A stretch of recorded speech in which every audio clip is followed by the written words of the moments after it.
કરતી એક ટાબરિયા ગેંગ અત્યારે સક્રિય થઈ છે અને તેનો આતંક સામે આવ્યો છે, જેમાં વાલકેશ્વરી વિસ્તારમાં ટાબરિયા ગેંગે ચોરીની ઘટનાને અંજામ આપ્યો છે। બે જૂથ બનાવી અને ચોરીને અંજામ આપ્યો, જેમાં એક જૂથ રેકી કરે અને બીજા જૂથે ચોરીને અંજામ આપેલ છે। દુકાનમાં અને બહાર રાખેલી તમામ જે વસ્તુઓ હતી તેને ચોરી છે। સંવાદદાતા ઉપેન્દ્ર અમારી સાથે જોડાઈ ચૂક્યા છે। ઉપેન્દ્ર, અત્યારે જામનગરમાં ટાબરિયા ગેંગ સક્રિય થઈ છે અને ચોરીની ઘટનાઓને અંજામ આપી રહી છે। પોલીસ કઈ દિશામાં તપાસ કરે છે? ચોક્કસથી જણાવી દો કે જામનગર શહેરમાં ટાબરિયા ગેંગ છે તે સક્રિય હોવાનું સામે આવ્યું છે। શહેરના વાલકેશ્વરી વિસ્તારમાં 3 જેટલા ટાબરિયા એક દુકાનમાં ચોરીનો પ્રયાસ કરી રહ્યા છે અને દુકાનની બહાર જે વસ્તુઓ છે કે દુકાનમાં જે વસ્તુઓ છે તેને તોડી અને જે વસ્તુઓ છે તેને લેવાનો પ્રયાસ કરી રહ્યા છે।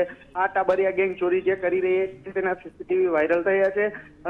સીસીટીવીમાં ચોખ્ખું દેખાઈ રહ્યું છે કે હાલ અત્યારે જે દુકાનની બહાર જે ટાબરિયા ગેંગ છે તે જે દુકાનની પાસે જે રહેલો સામાન છે તે ચોરી કરી રહ્યા છે।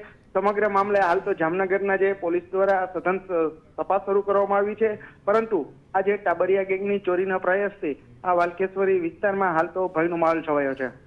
જી આભાર ઉપેન્દ્ર, આપ જોડાયા તે બદલ।